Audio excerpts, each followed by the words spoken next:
بسم اللہ الرحمن الرحیم۔ السلام علیکم، میں اسد اللہ خان ہوں۔ آزاد کشمیر کی صورتحال گھمبیر ہوتی جا رہی ہے۔ وہاں پر حکومت جو کرنا چاہتی ہے وہ کر نہیں پا رہی، اور جو وہ مانگ رہے ہیں وہ بھی دے نہیں پا رہی، اور اپنی کمزور حکمت عملی سے حالات کو مزید بگاڑ رہی ہے۔ حکومت اس بات پر تو کنونسڈ ہے کہ جوائنٹ عوامی ایکشن کمیٹی کے لوگ یہ بیرونی ایجنڈے پر کام کر رہے ہیں، اور ان کو فوراً فنڈنگ ہو رہی ہے، اور اسی ایجنڈے پر یہ لوگ لگے ہوئے ہیں ریاست کو خراب کرنے کے لیے۔ لیکن اس کے باوجود حکومت ان کے ساتھ اس سختی کے ساتھ نہیں نمٹ پا رہی جس طرح سے وہ اعلان کر رہی ہے۔ تو اب یہ جو صورتحال پیدا ہو چکی ہے، اس کا حل کیا ہے؟ اس وقت بھی میں دیکھ رہا ہوں رانا ثناء اللہ صاحب اسی موضوع پر قومی اسمبلی کے اندر خطاب کر رہے ہیں، اور کہہ رہے ہیں کہ جی ہم نے ان کو یہ آفر کیا تھا کہ جو 12 سیٹوں کا معاملہ ہے، یہ آزاد کشمیر کی اسمبلی کا استحقاق ہے، یہ ان کے اوپر چھوڑ دیا جائے، اسمبلی جو بھی فیصلہ کرے گی وہ سب کو قبول ہونا چاہیے۔ لیکن یہی تو بات ہے، وہ یہی تو کہتے ہیں کہ بھئی یہ اسمبلی تو آپ کی رکھیل ہے، یہ اسمبلی تو آپ کی بنائی ہوئی اسمبلی ہے، یہ اسمبلی عوامی اسمبلی تو ہے ہی نہیں، اس لیے یہ وہی فیصلہ کرے گی جو آپ چاہیں گے۔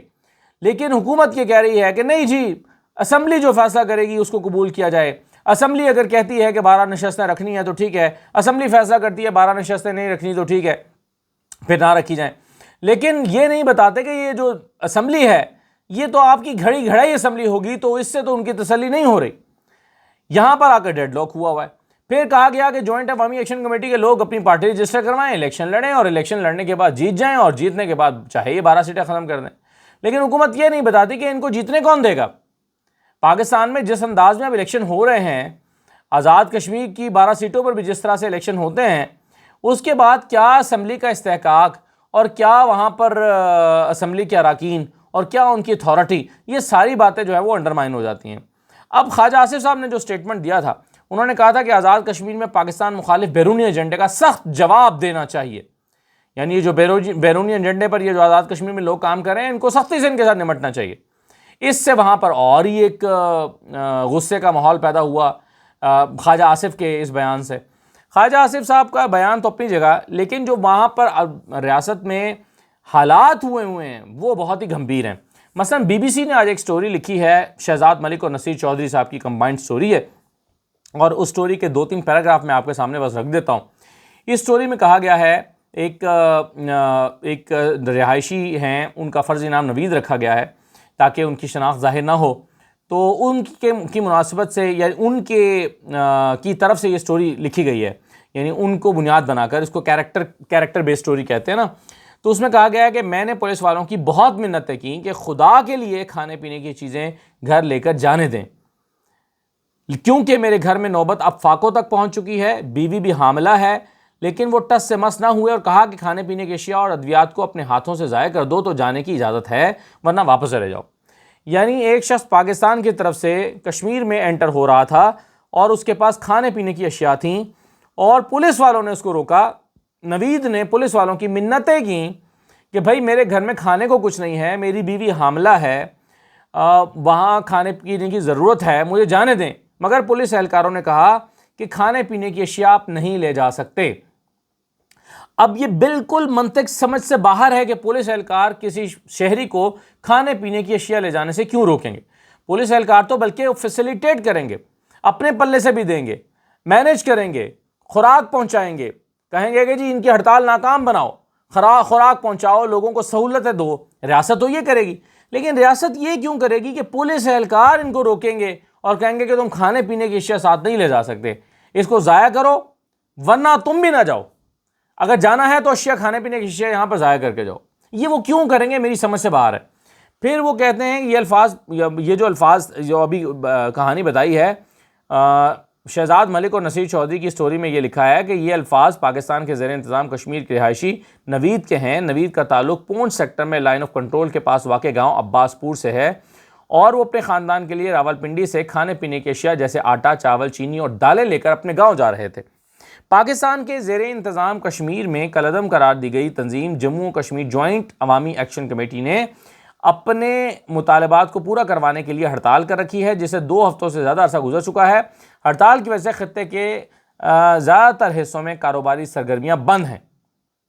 اب ایسی اطلاعات بھی آ رہی ہیں کہ باہر سے خوراک اور پیٹرول لانے والی گاڑیوں کو ریاستی حدود میں داخل نہیں ہونے دیا جا رہا۔ اس کی وجہ سے مقامی لوگوں کو روزمرہ ضرورت کی اشیاء کی قلت کا سامنا ہے۔ صرف یہی نہیں بلکہ اگر لوگ اپنی ذاتی گاڑیوں میں محدود سامان لے جانے کی کوشش کرتے ہیں تو انہیں بھی روکا جا رہا ہے۔ اب یہ کیوں ہو رہا ہے؟ جیسے کہ میں کہہ رہا ہوں کہ میری سمجھ سے باہر ہے کیوں کیا جا رہا ہوگا۔ شاید اس لیے کیا جا رہا ہوگا کہ وہاں پر جب کھانے پینے کی قلت ہوگی، لوگ پریشان ہوں گے، تو جوائنٹ عوامی ایکشن کمیٹی کے لوگ خلاف کھڑے ہوں گے اور کہیں گے کہ بھائی خدا کے لیے یہ بند کرو، کیونکہ ہمیں کھانے پینے کا سامان نہیں مل رہا، کیونکہ ہم بھوکے مر رہے ہیں، تو یہ جو تمہارا احتجاج ہے یہ بند کرو۔ لوگ ان کے خلاف ہو جائیں گے اور احتجاج ختم کرنے کا مطالبہ کریں گے۔ شاید یہ وجہ ہو سکتی ہے، لیکن بہرحال پھر بھی یہ غیر انسانی رویہ ہے۔ اگر کوئی شخص جس کا احتجاج سے تعلق نہیں ہے، وہ ایک شہری ہے، وہ اپنے گھر سامان کھانے کا لے جانا چاہتا ہے، آپ اسے کیسے کھانے کا سامان لے جانے سے روک سکتے ہیں؟ یہ بہت تکلیف دہ بات ہے۔ نوید کا کہنا ہے کہ پونچھ سیکٹر کے قریب LOC کے ساتھ 50 کے قریب گاؤں ہیں جہاں کی آبادی 1.5 لاکھ کے قریب ہے۔ انہوں نے کہا کہ تمام علاقے میں اشیاء خورد و نوش کی ناپید ہو گئی ہیں اور اب تو لوگوں نے گھروں میں جو سٹاک جمع کیا ہوا تھا وہ بھی ختم ہو رہا ہے۔ نوید راولپنڈی میں ایک نجی کمپنی میں کام کرتے ہیں۔ انہوں نے اپنی رودات سناتے ہوئے کہا کہ وہ عباس پور میں اپنی فیملی کے لیے راولپنڈی سے اشیاء لے کر جا رہے تھے کہ آزاد پتن کے قریب پولیس اہلکاروں نے ان کی گاڑی کو روکا اور گاڑی کی تلاشی لینا شروع کر دی۔ ان کا دعویٰ ہے کہ پولیس اہلکاروں نے زبردستی گاڑی سے سامان اتارا اور سڑک کنارے رکھ دیا۔ نوید نے کہا کہ آزاد پتن کے قریب درجنوں ٹرک سڑک کنارے کھڑے تھے جن پر وہاں پر موجود پولیس اہلکاروں کے بقول کھانے پینے کی اشیاء لدی ہوئی تھیں۔ انہوں نے کہا کہ راولاکوٹ اور پونچھ سیکٹر کے لیے کھانے پینے کا زیادہ تر سامان آزاد پتن کے ذریعے ہی آتا ہے۔ نوید کا کہنا تھا کہ چونکہ ان کے علاقے میں پیٹرول کی بھی کمی تھی، اس لیے وہ پیٹرول سے بھرا ایک کین بھی اپنے ساتھ لے جا رہے تھے، لیکن پولیس والوں نے پیٹرول ضائع کر کے خالی کین ان کے حوالے کیا اور کھانے پینے کی اشیاء اور ادویات کو بھی ضائع کرنے کا کہا۔ یعنی وہ پیٹرول کا کین وہ اس لیے لے جا رہا تھا کہ وہ اپنی موٹر سائیکل میں وہاں پر ڈلوا کر استعمال کر سکے اس کو، لیکن پولیس اہلکاروں نے پیٹرول پھینک دیا اور خالی کین واپس کر دیا نوید کو، اور کھانے کے پینے کی اشیاء بھی کہا کہ ضائع کرو۔ انہوں نے کہا کہ شہر میں اسپتال کھلے ہیں اور ان کی حاملہ اہلیہ کو کسی بھی وقت ہسپتال لے جانا پڑ سکتا ہے، لیکن علاقے میں پیٹرول ناپید ہے۔ نوید کا کہنا ہے کہ یہاں پر پیٹرول 500 روپے لیٹر مل رہا ہے اور موٹر سائیکل والوں کو 1 لیٹر سے زیادہ پیٹرول نہیں دیا جاتا، جبکہ اسپتال ہمارے گاؤں سے کافی دور ہے، تو اس لیے اس نے پیٹرول کا انتظام کیا تھا۔ تو اب دیکھیں یہ سٹوری ہے جو حالات کی ڈپکشن کر رہی ہے۔ وہاں پر آزاد کشمیر میں میرے بھی ایک دوست جاننے والے ہیں، وہ اپنی فیملی سمیت راولپنڈی آ گئے ہیں پچھلے دنوں، کیونکہ وہ کہہ رہے تھے کہ وہاں پر ہمارا گزر بسر ہی نہیں ہو رہا، وہاں پر کھانے پینے کی اشیاء ناپید ہو گئی ہیں، تو وہ اپنی پوری فیملی کو لے کر راولپنڈی کچھ دن کے لیے یہاں پر آ کر انہوں نے ایک فلیٹ کرائے پہ لیا ہے اور اپارٹمنٹ میں آ کر وہ کرائے پہ رہنے لگے ہیں۔ تو اس طرح کے حالات ہو گئے ہیں کہ زندگی کی جو ہے وہ وہاں پہ چل نہیں رہی۔ اب ایسے میں حکومت کو چاہیے کہ بہرحال اس مسئلے کا حل نکالے۔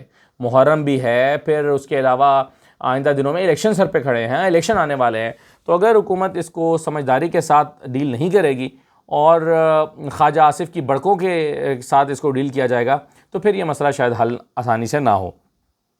ایک اور سٹوری آپ کے ساتھ شیئر کرتے ہیں، وہ MQM کی اور وزیر اعظم کی ملاقات ہے۔ یہ سالانہ ملاقات اس کو میں کہوں گا کہ یہ سال کے سال بجٹ کے وقت میں ملاقات ہوتی ہے اور اس کا مقصد ہوتا ہے کہ MQM اپنے لوگوں کو کراچی میں بتا سکے کہ دیکھو ہم تمہارے لیے لڑ رہے ہیں اور تمہارے لیے ہماری وزیر اعظم سے ملاقات ہوئی ہے، تمہارے لیے ہم نے اپنے مطالبات رکھے اور وزیر اعظم نے وعدہ بھی کر لیا۔ وہ الگ بات ہے کہ وزیر اعظم کبھی وعدہ پورا نہیں کرتے اور یہ اگلے بجٹ میں پھر جا کر اپنے مطالبات سامنے رکھ دیتے ہیں۔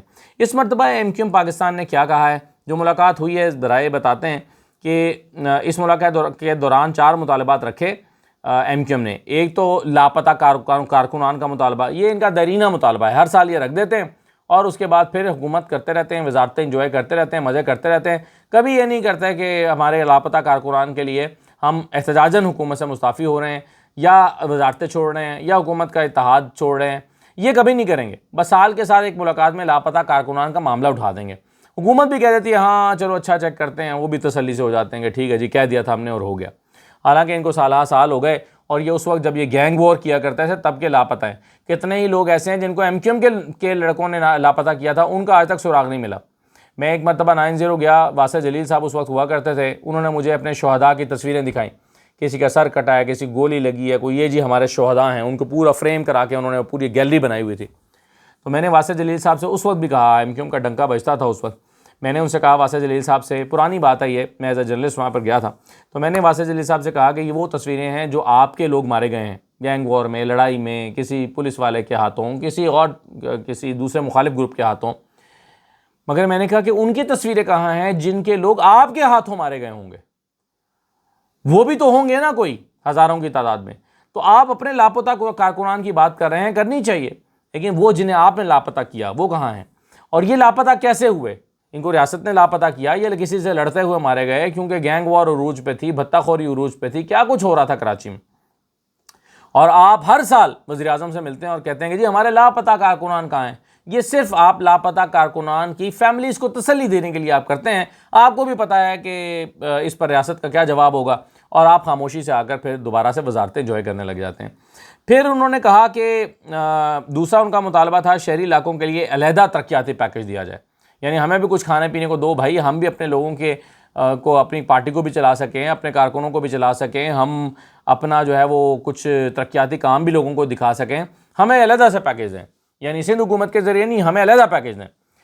یعنی ہم آپ کے اتحادی ہیں، ہم آپ کی حکومت کو سپورٹ کر رہے ہیں، ہماری وجہ سے آپ کی حکومت بنی ہوئی ہے، تو ہمیں بھی کچھ کھانے پینے کو دیں اور ترقیاتی پیکیج دیں. حالانکہ یہ ایم کیو ایم نہیں جانتی کہ ان کی کراچی میں ایک بھی سیٹ نہیں ہے جو 22 میں کنورٹ ہوئی بھی ہے، ایک بھی نہیں ہے. بلدیاتی قانون میں تبدیلی، یہ ان کا ایک مطالبہ ہے. بلدیاتی قانون میں تبدیلی کا اب ظاہر ہے وزیر اعظم سے کیا تعلق ہے، بلدیاتی قانون میں تبدیلی تو سندھ حکومت کے ساتھ تعلق ہے، لیکن وزیر اعظم کے سامنے یہ مطالبہ رکھا اور گورنرشپ کے حوالے سے مطالبات پیش کیے کہ ہمارا گورنر ہونا چاہیے. انہوں نے کہا کہ جی جب یہ ہوا تھا، طے ہوا تھا کہ ہمارا گورنر ہوگا، تو پھر نون لیگ کا کیوں آ گیا؟ تو نون لیگ نے کہا کہ نہیں بھائی، یہ طے نہیں ہوا تھا کہ مستقل آپ کا گورنر رہے گا. تو اس طرح کی بحث بھی اس پر ہوتی رہی، لیکن انہوں نے کہا کہ جی گورنرشپ ہمیں واپس کی جائے. تو اب ایسے تو گورنرشپ واپس نہیں ہوتی. اچھا، ملاقات کے دوران ایم کیو ایم نے بجٹ میں کراچی، حیدرآباد سمیت سندھ کے شہری علاقوں کو نظر انداز کرنے پر وزیر اعظم سے شکوہ کیا اور شہری علاقوں کے الگ پیکیج کا مطالبہ کیا. ذرائع کے مطابق وزیر اعظم نے بجٹ کے بعد 3 ماہ کے اندر سندھ کے شہری علاقوں کے لیے ترقیاتی پیکیج کو مزید بڑھانے کی یقین دہانی کرائی ہے. جیسے وہ ہر سال کراتے ہیں ایسے ہی کرائی ہے. ایم کیو ایم نے ملاقات میں سندھ کے گورنرشپ کے حوالے سے سخت موقف اپنایا اور کہا کہ پی ڈی ایم کی حکومت میں گورنرشپ ایم کیو ایم کو دینے کا معاہدہ ہوا تھا. ذرائع کا کہنا ہے کہ 8 رکنی کمیٹی میں مسلم لیگ نون کے 4 جبکہ ایم کیو ایم کے 4 اراکین ہوں گے. جی کمیٹی بن گئی. کمیٹی جب بن جائے تو پھر آپ جانتے ہیں کہ کہانی پھر سپرد ہو جاتی ہے اگلوں کے. کمیٹی بن گئی، وہ کمیٹی کے سپرد معاملہ ہو گیا. اب وہ کمیٹی بیٹھی رہے گی انڈوں پہ کب فیصلہ ہوگا، اور یہ کمیٹی تمام جماعتوں کے درمیان اتفاق رائے کے لیے اپنا کردار ادا کرے گی. تو اب یہ کمیٹی بنا دی ہے، یہ کمیٹی اگلے سال کے بجٹ تک کام کرے گی. اگلے سال بجٹ میں پھر شکوے آئیں گے ایم کیو ایم کے اور پھر نئی کمیٹی بن جائے گی. تو یہ سالہ ہر سال سے ہم یہ تماشا دیکھ رہے ہیں. ہونا ہمارا کچھ نہیں ہوتا. ایم کیو ایم بجٹ پہ آگے بگڑ جاتی ہے کہ ووٹ چاہیے تو ہمارے مطالبات سنو، وزیر اعظم بلا کے تصویریں کھینچ دیتے ہیں اور اس سے ان کی تسلی ہو جاتی ہے. یہ اپنی وزارتیں بھی انجوائے کرتے رہتے ہیں اور کام ہوتا رہتا ہے. ابھی آپ نے دیکھا کہ جو کمیٹی کی میں بات کر رہا تھا، تو ابھی جو شیزا فاطمہ والا ٹیلی کمیونیکیشن کا متنازع بل آیا تھا، اس پر بھی وزیر اعظم نے کمیٹی بنائی ہے. وہ بھی کمیٹی انہی لوگوں پہ بنا دی ہے جو آلریڈی قانون سازی میں کام کرتے ہیں، یعنی لا منسٹر ہو گئے، اٹارنی جنرل ہو گئے. قانون سازی کے بل وغیرہ یہی ڈرافٹ کرتے ہیں نا، یہی لوگ ڈرافٹ کرتے ہیں اور انہی لوگوں پر مشتمل کمیٹی بنا دی ہے. وہی وہ اعظم تارا ڈال دیے ہیں، وہی اٹارنی جنرل ہیں، وہی جو ہے وہ شہری رحمان صاحبہ ہیں، ایک اور لوگوں کو ڈال دیا کہ چلو جی اس کو ریویو کر لو. تو اب وہی جنہوں نے یہ بل ڈرافٹ کیا تھا وہ اس کو ریویو کر کے نئے سرے سے ڈرافٹ کر دیں گے. واردات نہ پکڑی جاتی تو امپلیمنٹ ہو جاتا. پاور سیکٹر، آخری بات میں یہ کر رہا ہوں کہ پاور سیکٹر جو ہے یہ پاکستان کا ایک ایسا گھمبیر معاملہ ہے کہ جس کے ہوتے ہوئے، یعنی پاور سیکٹر کی جو موجودہ شکل ہے اس کے ہوتے ہوئے یہ ملک ترقی نہیں کر سکتا، یہ ملک آگے بڑھ ہی نہیں سکتا. نہ انڈسٹری چل سکتی ہے، نہ گھر چل سکتا ہے، نہ دکان چل سکتی ہے. کوئی سیکٹر نہیں چل سکتا اگر پاور سیکٹر کی موجودہ شکل برقرار رہتی ہے. تو اس کو درست کرنا ضروری ہے، اور اس کو خراب کس نے کیا ہے یہ ہم جانتے ہیں، پچھلی حکومتوں نے. بلکہ میں دیکھ رہا تھا کہ سب سے زیادہ کیپیسٹی پیمنٹس اس وقت جو ہو رہی ہیں، کیپیسٹی پیمنٹس کیا ہے آپ جانتے ہیں کہ بھئی بجلی بنانے کی اتنی کیپیسٹی ہے، وہ آپ بنائیں یا نہ بنائیں آپ کو پیسے پورے ملتے رہیں گے ڈالرز میں. 41,000 میگا واٹ کی آپ نے سسٹم لگوا لی ہیں، آپ کی ضرورت 28,000 میگا واٹ کی ہے، آپ ان سے لیتے 20,000 میگا واٹ ہیں، باقی آپ لوڈ شیڈنگ بھی کراتے ہیں کیونکہ وہاں سے بل ریکوریاں نہیں ہو رہی ہوتی. تو آپ کیا کرتے ہیں کہ ان کمپنیوں کو 41,000 میگا واٹ کے پورے پیسے دیتے ہیں کیونکہ کیپیسٹی ان کی اتنی ہے. یہ بنائے نہ، ان کا خرچ نہ آئے، کچھ بھی نہ ہو، لیکن ان کی کیپیسٹی ہے اتنی تو یہ کیپیسٹی چارجز لیں گے. اور یہ کس دور کی کمپنیز کو سب سے زیادہ کیپیسٹی پیمنٹس مل رہی ہیں؟ یہ 2013 سے 2018 کے دوران نون لیگ کے دور میں لگائی گئی آئی پی پیز کو سب سے زیادہ کیپیسٹی پیمنٹس جو ہیں وہ ادا ہو رہی ہیں. آپ سوچئے نواز شریف صاحب کا دور تھا، اسی لیے وہ کہتے ہیں نا کہ جی 2017 میں مجھے واپس لے جاؤ. بھئی آپ ملک کو لوٹ کر کھا گئے، آپ نے وہ معاہدے کیے جو اس ملک کے لیے تباہ کن ثابت ہوئے لوڈ شیڈنگ کے خاتمے کے نام پر. اس وقت یونس جھاگا صاحب سیکرٹری ہوتے تھے، فیڈرل سیکرٹری، انہوں نے اس کی مخالفت کی. انہوں نے کہا کہ جی ظلم ہو رہا ہے، یہ غلط ہو رہا ہے، یہ نہیں کرنا چاہیے.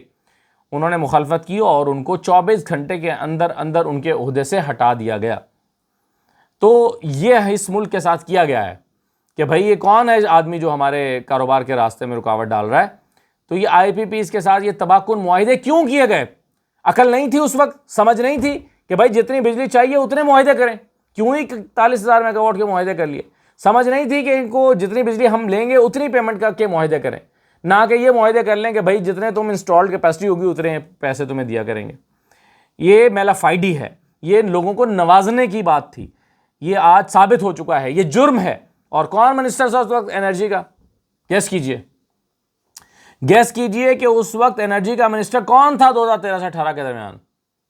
جی ہاں، آپ کے پسندیدہ فارم 47 کے منسٹر خواجہ آصف صاحب انرجی کے منسٹر تھے 2013 سے 18 کے دوران، جو 60,000 ووٹوں کے فرق سے ہار کے دوبارہ منسٹر بنے بیٹھے ہیں. تو یہ ملک یوں ہی تباہ نہیں ہوا، انہی وجوہات کی بنا پر تباہ ہوا ہے اور انہی لوگوں نے تباہ کیا. اور صحیح کرنے کا طریقہ بھی یہ ہے کہ یہ مجرموں سے تو جان چھڑائیں کم از کم. ان لوگوں کے ہوتے ہوئے اگر مقتدرہ یہ چاہتی ہے کہ ملک ترقی کرنے لگے گا تو بھائی ان لوگوں کو تو یہی کام آتے ہیں جو یہ پہلے سے کرتے چلے آ رہے ہیں. ان سے آپ کی توقع یہ ہے کہ یہ ملک کو اڑان پاکستان دیں گے، تو معذرت کے ساتھ یہ خود فریبی کا شکار ہیں. جو بھی اس حکومت سے یہ متقاضا کر رہے ہیں کہ یہ پاور سیکٹر کو ٹھیک کر کے دیں گے جنہوں نے خراب کیا تھا، تو ایسا تقاضا کرنے والے ہی خود فریبی اور غلط فہمی کا شکار ہیں. اجازت دیجیے، اللہ حافظ.